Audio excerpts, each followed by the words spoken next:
ایک دفعہ کا ذکر ہے کہ ایک کارخانے کا مالک جو بہت ہی مغرور اور غصے والا تھا، وہ جب بھی کسی مزدور سے بات کرتا یا تو اسے ڈانٹنے کے لیے یا پھر کوئی ضروری معلومات مہیا کرنے کے لیے ہی بات کرتا تھا۔ سب مزدور اس سے بات کرتے ہوئے گھبراتے تھے۔ پھر ایک نیا مزدور مل میں آیا۔ اس نے جب مالک کے بارے میں یہ باتیں سنی تو اس سے رہا نہیں گیا۔ اس نے اپنے ساتھیوں سے کہا، ہمیں مالک سے دوری نہیں بنا کر رکھنی چاہیے۔ ممکن ہے کہ اس کی طبیعت میں ہنسی مذاق شامل نہ ہو، زیادہ بات کرنا مالک کو پسند نہ ہو۔ اس مزدور کے بیٹے کی سالگرہ تھی۔ اس مزدور نے اپنے بیٹے کی سالگرہ پر اپنے مالک کو بھی انوائٹ کیا، مگر مالک نہیں آیا۔ دوسرے دن مزدور مالک کے پاس گیا، دروازہ بجا کر اندر آنے کی اجازت لی اور بہت ہی خوش اخلاقی سے کہا، سر جی، کل آپ میرے بچے کی سالگرہ پر نہیں آئے، اس لیے میں آپ کے لیے کچھ لایا ہوں۔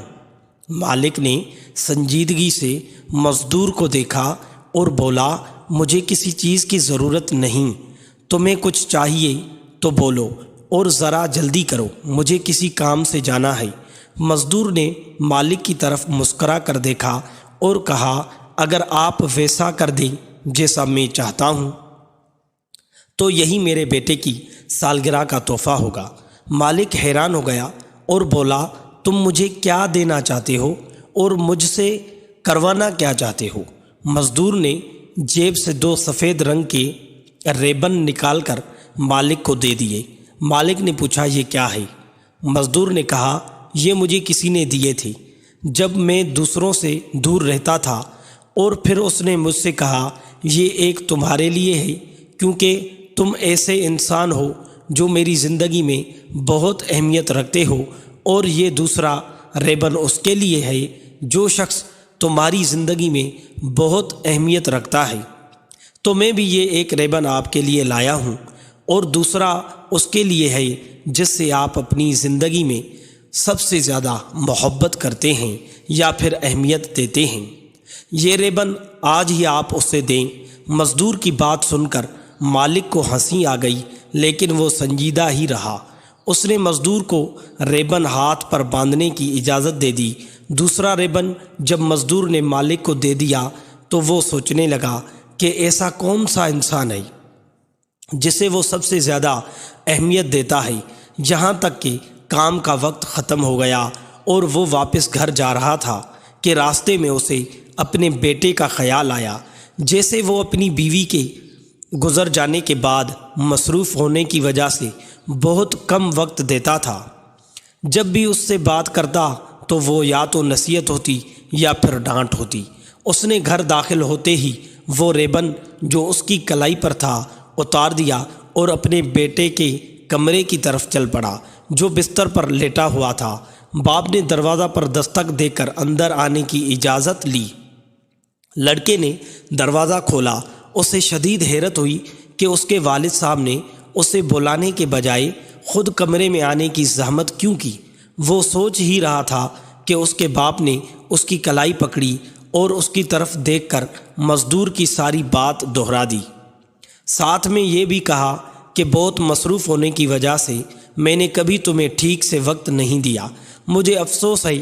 اپنی جیب سے دوسرا ریبن نکال کر اس نے اپنے بیٹے کو دیا اور بولا، یہ ریبن تم اس کلائی پر باندھ دینا جس کو تم سب سے زیادہ محبت کرتے ہو۔ لڑکا پھوٹ پھوٹ کر رونے لگا۔ اس نے اپنے باپ کی کلائی پکڑی اور بولا، پاپا، میں یہ آپ کو ہی باندھوں گا۔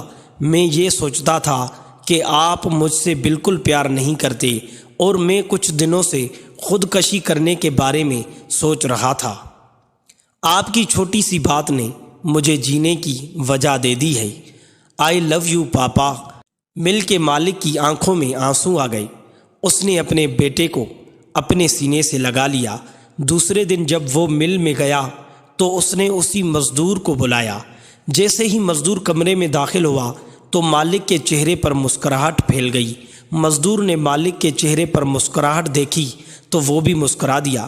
مالک نے اس مزدور سے پوچھا کہ تمہیں کیا سوجھی؟ جو تم نے مجھے ریبن دیا۔ مزدور نے مالک کی طرف دیکھا اور کہنے لگا، صاحب جی، میں نے ایک کتاب میں پڑھا تھا، پھر جب میں نے آپ کے چہرے کی سختی دیکھی تو سمجھ گیا کہ سالوں سے آپ نے کسی سے محبت کا اظہار نہیں کیا، نہ آپ سے کسی نے اظہار کیا۔ مالک، محبت کا اظہار انتہائی ضروری ہے۔ دوستو، آپ کی زندگی میں بہت سے لوگ شامل ہوتے ہیں۔ ہر وہ شخص جو آپ کی زندگی میں قدم رکھتا ہے، اس کے آنے کا کوئی نہ کوئی سبب ضرور ہوتا ہے۔ کوئی آپ کو محبت کرنا سکھا دیتا ہے تو کوئی محبت نبھانا سکھا دیتا ہے۔ اس لیے جسے آپ چاہتے ہیں ان سے اظہار محبت کرتے رہا کریں۔ اظہار محبت کے بعد آپ کی بہن، بیٹی، بیوی اور آپ کی اولاد کے آپ وہ مسائل سنیں گے جو وہ بیچارے کبھی آپ سے نہیں کہہ پائے۔ رشتوں کی عادت فقط ایک رویہ سمجھ کر مت گزاریں۔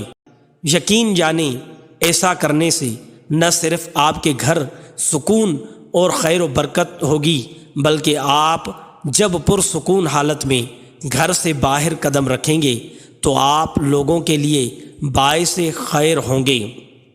ایک عورت کہنے لگی، خدا کی قسم، ہم ایک سانس نہ لے سکیں اس ماحول میں۔ یہاں مرد اپنی فیملی کے لیے خود کو قربان کر دیتا ہے۔ جتنا شوہر کماتا ہے اس پر خوش رہو، پیسہ ہی سب کچھ نہیں ہوتا۔ خدا کی قسم، مجھے بڑی گاڑیوں اور اے سی والے محل میں وہ سکون نہیں ملا جو سکون مجھے شوہر کا سر دبانے میں آتا ہے، جو سکون سے شوہر کی پسند کا کھانا بنانے میں آتا ہے۔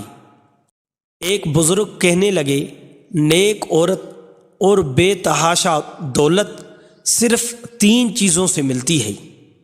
نمبر 1، محنت کرنے سے۔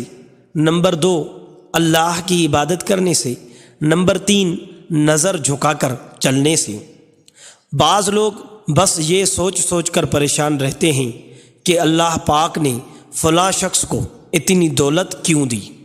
جانتے ہو انسان کسے کہتے ہیں؟